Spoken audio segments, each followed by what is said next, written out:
Hello everyone, my name is Youran Zhou, and today we're going to talk about self-driving cars. My granddad loves to tell this story about learning to drive.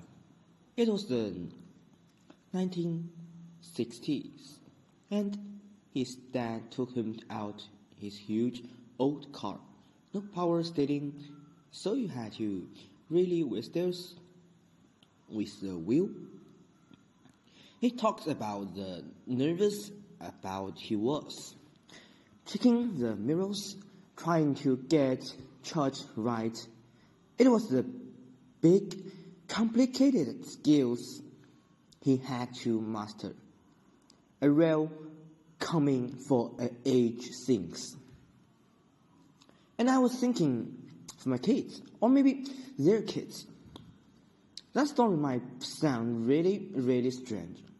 Like, why would you talk all of the world? Why would you even want to? Because by then the car might just do duty for you. It might just drive itself. What's that we're talking about today? Self-driving cars. A mountainous vehicle. It's a precious. You hear a lot in the news, in the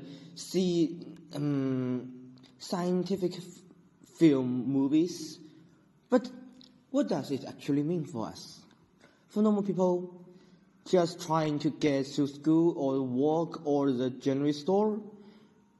Okay, let's just talk about it all. First off, let's be honest, the idea sounds pretty amazing. Imagine getting in your car, typing an address into a screen, and then you're free. You could read a book, you could finish your homework, you could watch a movie or play a game. Or just stare out of a window and think without worrying about missing your turn. Your commute isn't lost time anymore. It is your time, and that is a big deal. And think about people who can't drive. My grandma, her eyesight isn't good anymore. She can't drive at night, so if she needs to something after dark, she has to call someone. It makes her feel like a bother. I can tell. Now imagine if she could just tap her phone and the car shows up at her door, taking her where she needs to go and bring her back. That's not just a convenience, that's a freedom, that's independence for old people, for people with disabilities. It could be a life-changing. Then, there's the safety things we all know we shouldn't take and drive, right? But sometimes the red light you just check, or you're driving home after a long day, and you're just so tired, or someone cut you off, and you get angry. Human beings get distracted. We doesn't glance at funny billboard. Its whole job is to watch the boat or run it all of the time.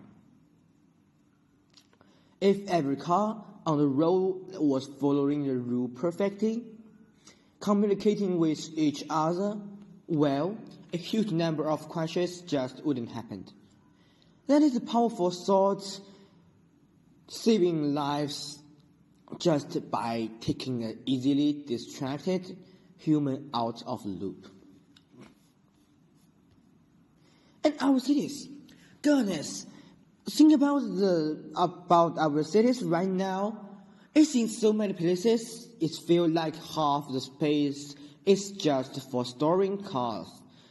Parking lots, parking garages, cars living every street.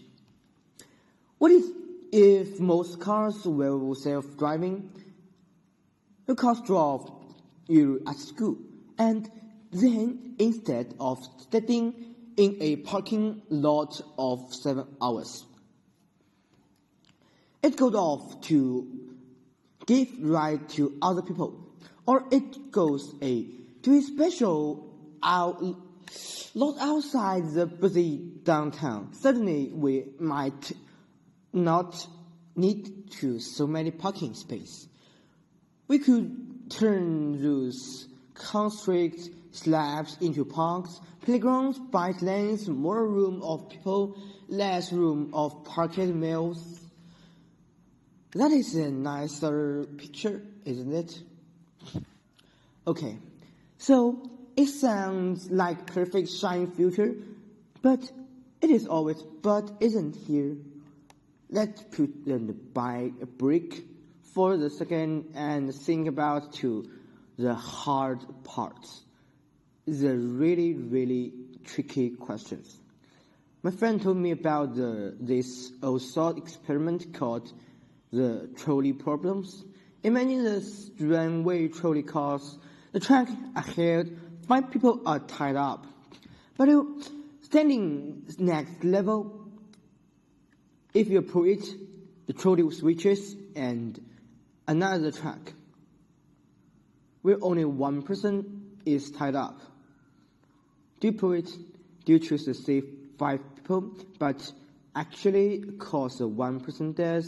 It is a horrible choice. Well, for a self-driving car, it isn't just a thought experiment.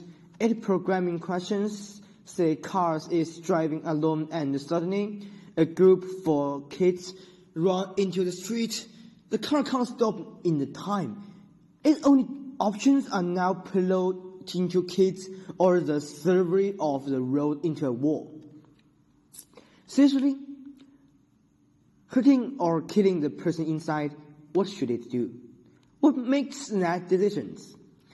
The programmer sitting at the desk years before the car is even built. Is there this right answer? And are we as a society okay to with a computer making that kind of choice? This keeps lots of smart people awake at night.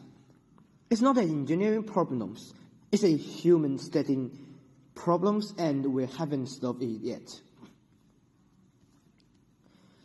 Then there's the blame game and regular cars crashes. We ask who was the fault. Was the driver speeding? Was they on their phone? We have rules of that, but the self-driving cars run red light and hit someone who's responsible. It is the person in the front seat who was maybe watching a movie. It is the company that wrote the car software, the company that make it laser sensors, the machine who last service. Lasers are going to have a file day with it. With whole systems of car insurance and traffic laws is built around a human drive being in control. That whole system need to be rebuilt from the ground up. And what about the odd jobs? Millions of people drive in a living: truck drivers, bus drivers, taxi drivers, delivery drivers. If self-driving trucks can move a good 24 hours a day without stopping, what happens of the truck drivers? If a robo-taxi is cheaper than human drive ones, what happens to the taxi drivers? Sure, it will be new jobs, people to fixing the high teachers' cars, people to monitor the feeds, but will it be enough? Will the person who been driving cars for 30 years be able to switch to being software troubleshooter? The shift could be very, very painful or lost family communities. We can't just ignore that. In the end, it's a lot of really about the cars. It's about the kind of future we want. We want a future where getting around it easier, safer, and give us back our time, where our grandparents don't lose their independence, where our cities have more space or people. I think do.